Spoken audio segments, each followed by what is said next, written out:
would you say, this is a very deep question, what would you say has been the most inspiring moment for you, or the most pivotal moment for you Jewishly during your entire life? I've been blessed with some incredible inspirational moments. Growing up in the home of a rabbi, I had some wonderful family experiences and community experiences which impacted very deeply on me. And then later on through life, I can remember special moments, such as standing at the kotel with a number of prisoners of Zion. You see, my wife and I were privileged. For the first 2 years of our marriage, we lived in the old city of Jerusalem. And the kotel was my shul. Wow. So that's where I davened Shachrit, Mincha, and Ma'ariv every day. And whatever happened at the kotel, I was involved in that. And I remember when Yosef Mendelevich, prisoner of Zion, woke up one morning in a prison in Russia, and at 11 o'clock that night, he was at the kotel. And he had always made it known that he was going to walk from Ben Gurion Airport to the kotel. He would make an aliyat haregel, a pilgrimage, to the kotel. I don't think he had ever looked at a map. And when he arrived at the airport, people explained to him, he was very insistent, but eventually he succumbed and he said, okay, compromise. I'll get out of the car at the entrance to Jerusalem, which he did, round about the central bus station. And from there, he walked to the Western Wall. And as he walked, hundreds and then thousands of people gathered together with him. Wow. And then my wife and I went down to the kotel towards midnight. The dancing, the spirituality, being with that man on that occasion was something absolutely phenomenal. Together with so many other occasions at the kotel.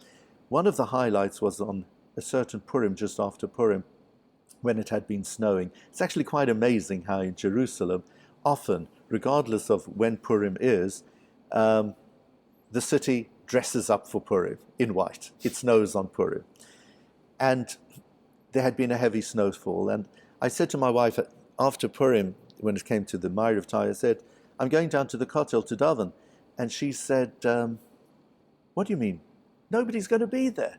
It's snowing. And I said, yeah, but I have to daven. I'm going for my minyan, as I always do. So I said goodbye to her, and I went to the kotel. And as I was coming towards the wall, there was a solitary figure there.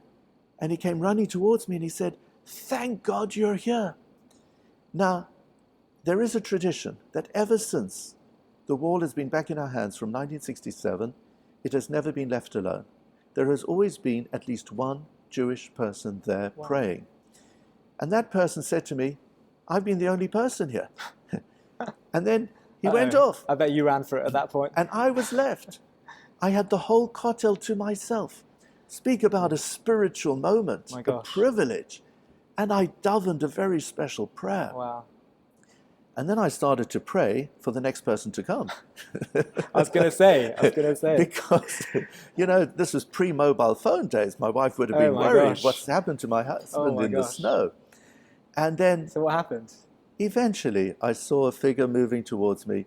I ran up to that person and I said, thank God you're here. And that moment for me actually is a symbol of the continuity of Judaism. Because the baton is handed over from one person to another. And when I was standing there at the kotel, I was just like every one of us. We're in this generation. We've received a tradition. We're the only ones now to keep our Judaism going. If we don't do it properly, there'll be nothing to pass on to the next generation. So we have this enormous responsibility to be connected and to guarantee that our Yiddishkeit will be passed on faithfully to the generations to come.